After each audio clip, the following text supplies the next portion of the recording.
대한민국 대통령 선거 어떻게 시작하는지 아십니까? 나는 헌법을 준수하며 라고 시작합니다.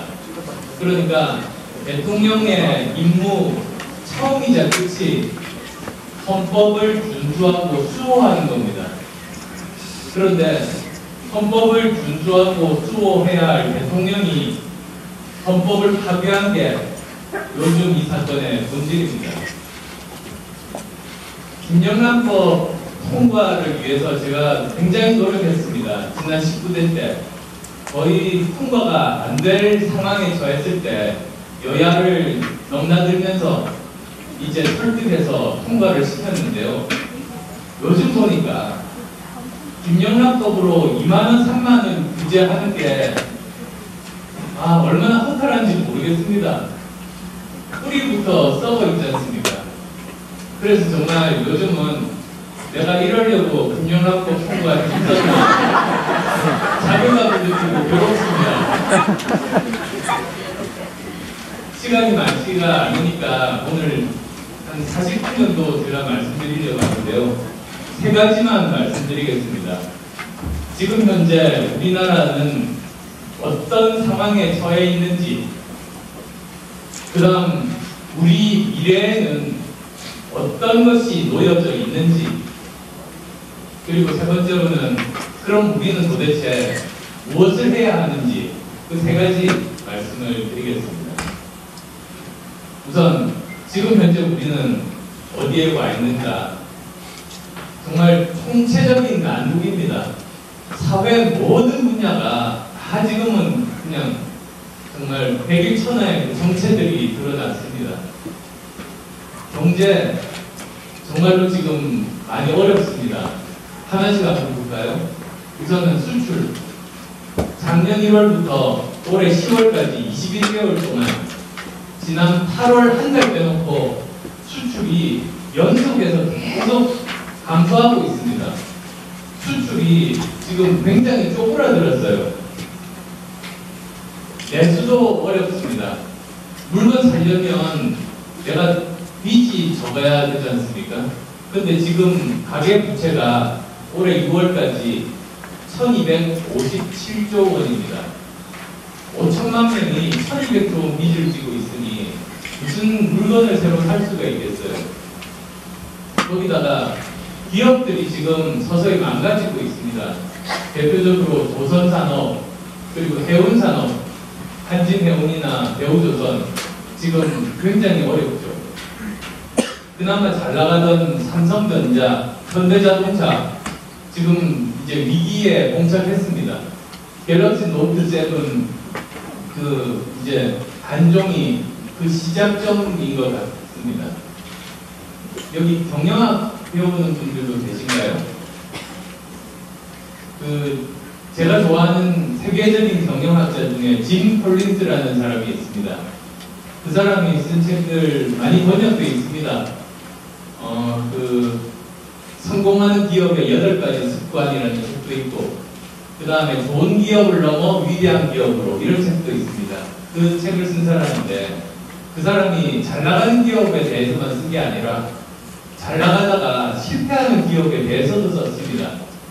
그래서 그 사람이 기업이 또는 조직이 망해가는 5단계를 정리를 한 적이 있어요. 첫 번째 단계가 좀 잘 나가니까 조금씩 자만심이 드는 단계가 첫 번째 단계입니다. 그런데 그때 제정신 차리지 않으면 이제 두 번째 단계가 되는 거죠. 두 번째는 이제 욕심을 부려서 문어발식으로 확장하는 겁니다.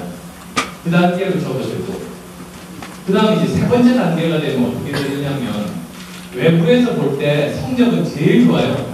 근사하게, 아까 모양은 근사한데 내부적으로 모순이 쌓여가고 이제 앞으로 다가올 위기들이 눈에 보이는데도 그냥 애써서 부정하는 겁니다. 그런 단계가 3단계고, 그런데 그때 정신 안 차리면 4단계로 넘어갑니다. 4단계는 누가 봐도 명백하게 추락하는 단계로 접어들고, 5단계가 되면 망하는 겁니다. 지금 보면 대우조선이나 한진해운은 4단계입니다. 명백하게 그냥 추락하고 있잖아요. 그런데 삼성전자나 현대자동차는 저는 3단계 같습니다. 아직도 이익도 많이 나고 실적도 좋은데 이제는 그동안에 모순들이 쌓여가지고 앞으로 다가올 위기에 봉착해 있는 지금 그런 단계고, 대한민국이 3단계입니다. 어쩌면 4단계 투입에 들어가 있는 것 같아요. 여러 가지 문제점들이 많죠. 지금 우리 국가 신용도는 사상 최고로 좋습니다. 높습니다. 그러함에도 불구하고 앞으로 다가올 위기들에 대해서는 아직도 애써서 부정하는 사람들이 아직도 있는 셈이거든요. 그러니까 지금 1단계부터 5단계 완전히 망할 때까지 중에서 어느 단계에 있든 제정신 차리고 고치려고 노력하면 거기서 탈출할 수 있습니다. 그러니까 지금이 우리가 심각한 위기라는 걸 깨닫고 이제 다 함께 빨리 빠져나오자, 지금 그 단계이지 않을까 하는 게 이제 제가 드리고 싶은 말씀입니다. 그것뿐만 아니고 사실은 수많은 굉장히 많은 문제점들이 이번에 그 박근혜 게이트로 나타난 건 아닙니까? 이번에 보고 정말 사람들이 놀랐던 게 국가라는, 대한민국이라는 공적인 체계가 완전히 허물어졌죠. 사적인 그 이익관계에 의해서 완전히 휘둘리고 농단당한, 그게 이제 이번 사건의 본질인데, 결국은 보십시오. 국가공무원을 자기 개인 비서처럼 쓰고 국가기관을 자기 개인 회사처럼 활용하고 국가의 재산을 자기 개인 돈처럼 쓴 거 아닙니까? 거기다가 국가기관뿐만 아니라 대학조차도 다들 너무너무 열심히 공부하고 수능 점수 1점이라도 올리려고 다들 노력하는 와중에 돈만 가지고, 권력만 가지고 저렇게 쉽게 대학에 들어가고 학점 받는 사람들이 있다는 걸 알게 되는 거 아닙니까? 정말로 분노할 일이죠, 사실. 거기다가 기업들, 완전히 지금 기업들이 희생양처럼 보이지만 그렇지 않습니다. 돈을 낸 만큼 또 대가들을 받아갔을 겁니다. 그러니 국가기관뿐만 아니라 학교, 그리고 또 기업들, 그 다음에 또 사법체계, 이 일이 어떻게 시작됐는지 가만히 보시면 몇 달 전에 이상한 검찰 고위 관료들 이름으로부터 시작됐습니다. 진경준이나 또 홍만표나 이런 사람들, 우병우, 그런 사람들 이름을 왜 전 국민이 알아야 되는지 모르겠어요. 사법 체계조차도 썩었던 겁니다. 본인도 힘이 있으면 빠져나갈 수 있었던 거예요. 그걸 우리가 몰랐습니다. 그러니까 총체적으로 다 뿌리부터 썩어 있다는 걸 이제 이번에 알게 됐는데, 국민연금 생각하면 정말 속이 터집니다. 국민연금이 어떤 돈입니까? 학생들도 아르바이트 하는 돈 한 푼 한 푼 모아가지고 노후에 대비하고자 이렇게 넣는데, 작년에 제가 국정감사 때 국민연금에서 삼성그룹의 합병에 관한 일에 대해서 문제 제기를 한 적이 있습니다. 그게 어떤 거냐면 이렇습니다. 작년에 그 삼성그룹의 이재용 회장이 경영권 승계를 위해서 삼성물산과 제일모직을 합병을 하는 그 일이 있었습니다. 그런데 그 합병이 기업마다 가치가 다르니까 합병을 몇 대 몇으로 하는가, 그게 중요하죠. 그게 공정하게 이렇게 합병이 됐으면 문제가 없었을 겁니다. 근데 문제는 이런 겁니다. 삼성그룹 오너들이 가지고 있었던 지분이 삼성물산에는 조금이고 제일모직에 많았습니다. 그러면 제일모직 가치가 높으면 높을수록 오너 일가들이 이익을 많이 가져가는 구조거든요. 그런데 이제 국민연금이 어떤 걸 했냐? 삼성물산 주식을 가지고 있던 거를 15거래일 계속 팔았습니다. 그래서 삼성물산 가치를 떨어뜨렸어요. 그래놓고 삼성물산 이사회에서 기업 가치가 떨어졌을 때 합병하자고 결정을 한 겁니다.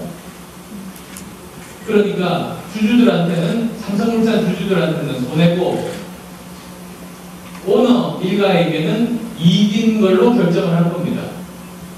그런데 다시 여기서 또 국민연금이 등장합니다. 이 국민연금이 주주총회 때 그걸 손을 들어줬어요. 오케이를 했습니다. 그래서 결국은 그때 이제 삼성그룹 오너 일가가 얻은 이익이 그 당시에 제가 계산해 보니까 7,900억.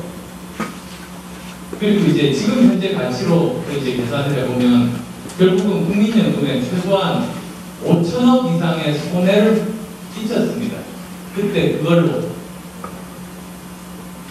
한 사람 한 사람 피땀 흘려서 국민연금에다가 넣어놨는데 지금 그래서 모인 돈이 400조입니다.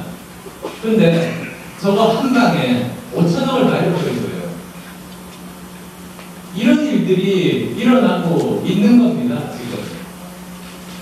그러니까 이게 지금 뿌리부터 썩은 걸 이제는 모두 다 사실은 바꿔야 되는 지금 그 상황에 온 겁니다. 자, 그 다음에 이게 지금 현재 모든 분들이 아시는 대한민국이 처해 있는 상황입니다. 우리 미래에는 어떤 것들이 놓여져 있는가? 두 가지 상수가 우리 앞에 놓여져 있습니다. 그게 바로 인구 구조, 악화되는 인구 구조하고 그 다음에 4차 산업혁명입니다. 인구 구조 악화, 그게 우리랑 무슨 상관이 있는가? 그게 여기 계신 분들한테 직접적인 상관이 있습니다. 인구가 전체 인구보다 더 중요한 게 15살부터 64세까지 사람 숫자가 총 인구보다 더 중요합니다. 왜냐하면 15세부터 64세까지가 일을 가장 열심히 하고 그런데 돈도 많이 벌고 물건도 많이 삽니다. 경제활동의 주체가 되는 인구입니다. 그 밖에 14세 이하나 65세 이상은 부양 인구죠. 그래서 이 경제활동의 가장 중요한 인구를 15세부터 64세 인구를 생산 가능 인구라고 합니다. 그건 아마 중고등학교 때 배우셨을 것 같아요. 그게 내년부터 감소합니다. 우리가 지금까지 5천년 역사 중에 처음 겪는 일입니다. 그럼 도대체 어떻게 해야 되는가? 일본이 우리보다 앞서서 그런 경험을 했습니다. 1995년에 생산 가능 인구가 정점을 찍고 그 다음에부터 감소하기 시작합니다. 그러면서 1996년부터 가로 모든 경제 지표가 감소하기 시작하면서 20년 장기 불황이 왔습니다. 우리가 내년이 그 해입니다. 지금 경제가 어려운데요. 일할 수 있는 사람 숫자가 내년부터 줄는 겁니다. 지속적으로. 그에 대한 대비가 지금 정말로 절실하다는 말씀 드리고 싶습니다. 두 번째가 4차 산업혁명인데요. 한번 4차 산업혁명이 도대체 어떤 영향을 미치는지 제가 일찍부터 관심을 가졌습니다. 작년 초에 독일을 갔습니다. 독일에 그 4차 산업혁명의 대표적인 공장을 방문을 하러 갔는데요. 마침 보니까 제가 그 공장 방문한 이틀 뒤에 메르켈 총리가 오기로 돼 있었어요. 그러니까 독일에서도 대표적인 공장인 겁니다. 근데 제가 가니까 청소하고 페인트 칠하느라고 공장이 난리가 난 거예요. 그거 보고는 독일이나 한국이나 똑같구나 그런 생각들을 했습니다만 문제는 축구장보다 넓은 공장인데 생산하는 그 조립 라인에 사람이 한 사람도 없는 거예요. 로봇가 조립을 하고 있고 그 물건 만들 때 필요한 부품들은 무인 자동차가 사물 인터넷에 연결된 정보에 따라서 필요한 곳에 필요한 부품을 실어 나르고 있는 겁니다. 축구장보다 넓은 공장에 사람 숫자는 그 페인트 칠하는 사람 빼놓고 일하는 사람 10명도 안 됐습니다. 그게 우리 미래의 모습입니다. 대한민국에서 앞으로 5년이 지나면 제조업 일자리가 급격하게 줄어들 수가 있다는 겁니다. 제조업 일자리뿐만 아닙니다. 얼마 전 그 신문기사, 아마 영화 좋아하는 분들 같으면 그 기사 기억나실 겁니다. 영화 예고편을 만드는 것에 대한 기사였습니다. 영화 예고편 만드는데 한 달 걸리는 거 아십니까? 영화를 이제 그 찍고 나서 다 편집본을 이제 완성하면 그걸 가지고 한 달 동안 작업을 합니다. 그래서 2, 3분짜리 영화 예고편을 만드는 거예요.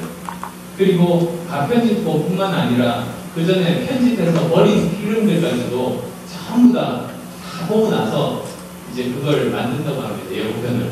그래서 하나의 전문가 팀이 한 달 동안 이제 작업이 필요하다고 하는데, 얼마 전에 그 IBM사에서 왓슨이라는 인공지능 소프트웨어를 이용을 해서 거기다가 지금까지 찍은 영화 필름 그 데이터를 전부 다 집어넣으면 하루 지나서 보면 영화 예고편이 자동으로 만들어진다는 거예요.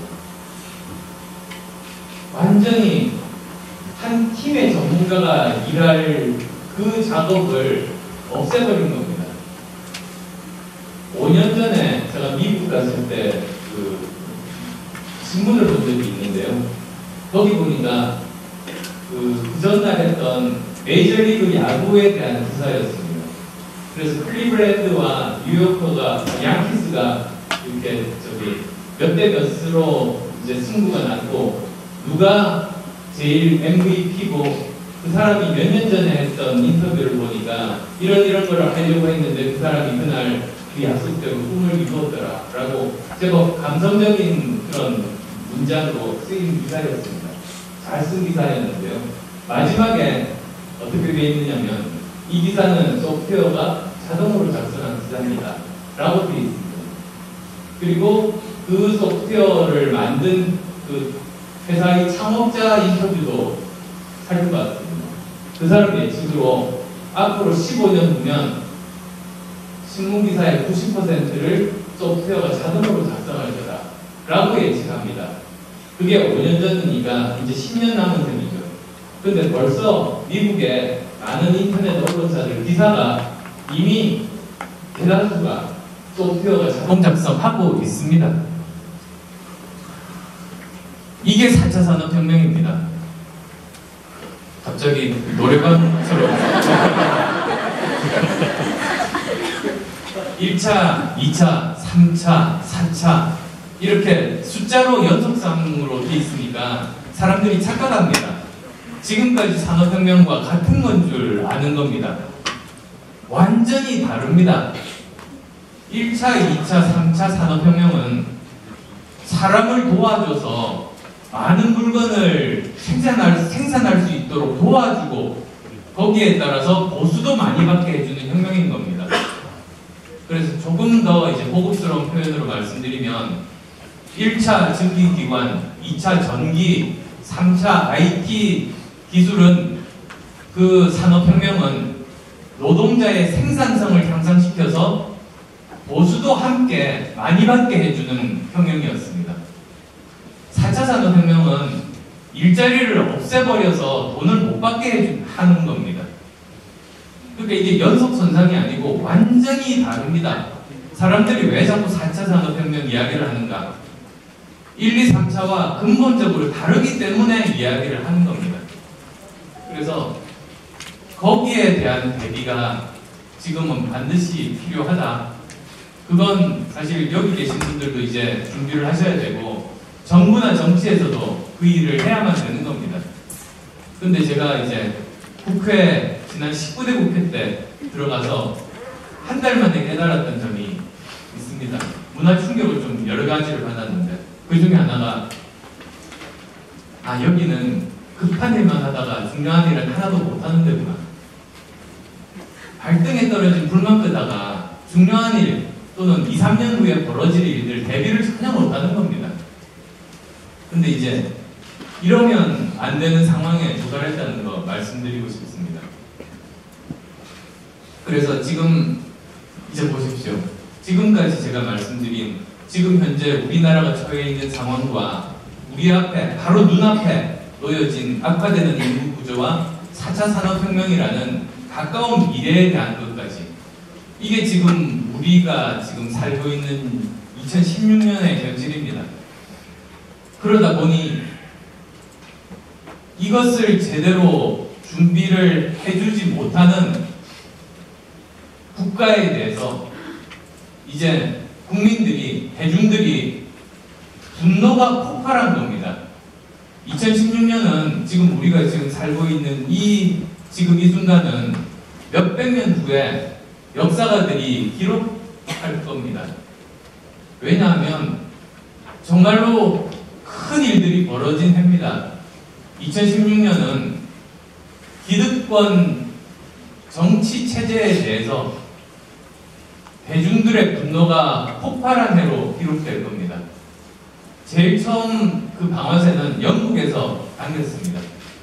영국에서 국민투표를 해서 유럽연합에서 탈퇴했습니다. 아무도 상상을 못했습니다. 설마 그런 일이 벌어지리라고. 그런데 그 영국이 변하지 않고 있는 그런 상황에 대중들이 화가 폭발해서 이대로 있다가 말라 죽느니 좋은 쪽으로 변하든 나쁜 쪽으로 변하든 어쨌든 변화하라고 그렇게 결정을 해버린 겁니다. 그래서 기득권 정치 체제에 대해서 대중의 분노가 폭발한 결과가 영국이 유럽연합으로부터 탈퇴한 브렉시트였습니다. 그 다음에 또 미국에서 또 그런 일이 생겼습니다. 아까 저 소개에서 제가 펜실바니아 대학 워튼스쿨 출신인데요. 이제 제 동문 중에 제일 유명한 사람이 미국 대통령이 됐습니다. 도널드 트럼프랑 동문입니다. 근데 그것도 아무도 상상을 못했습니다. 그런데 대중들의 분노가 엄청나게 컸던 겁니다. 이렇게 바뀌지 않고 서서히 말라 죽어가는 이런 상황은 차라리 더 좋은 분노가 아니라 더 좋은 변화가 아니라 더 나쁜 변화라도 그대로 있는 것보다는 낫다라고 판단한 겁니다. 그래서 그 결과가 이제 제 동문이 대통령이 당선됩니다. 대한민국도 같은 일 생긴 거 아시죠? 지난 4월 국회의원 선거 때입니다. 대한민국 국회의원 선거 제도는 양당에게만 극도로 유리한 제도입니다. 1번 아니면 2번만 당선되게 그렇게 짜여진 가장 효율적인 제도입니다. 그러다 보니 이제 군중의, 대중의 분노가 폭발해서 이 두 기득권 정당 체제에 금이 쩍쩍하게 만들었습니다. 3당 체제가 만들어졌습니다. 제도상으로 두 당만 존재할 수 있도록 만들어진 제도인데 국민들이 더 큰 힘으로 그 제도를 뒤집어 엎어서 무력화시켰습니다. 그래서 그때 기득권 정치 체제에 금이 쩍쩍 닿고 그때 그 일이 벌어졌기 때문에 지금 이렇게 박근혜 게이트가 드러난 겁니다. 그때 만약에 그런 일이 안 생기고 공고하게 기득권 체제가 그대로 있었으면 이 일은 우리가 한참 지금도 모른 채 좀 더 가고 국가는 내부적으로 더 망가졌을지 모르겠습니다. 대중의 힘이 이렇게 놀랍고 무섭고 위대한 겁니다. 근데 이제 여기서 대중의 분노가 폭발한 건 전 세계적으로 동일합니다. 그런데 다른 나라하고 대한민국이 다릅니다. 미국과 영국은 대중의 분노가 폭발하면서 국가의 미래를 위해서는 바람직하지 않을 수 있는 선택을 한 겁니다.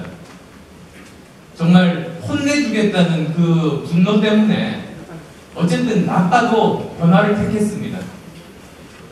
화풀이를 제대로 한 겁니다.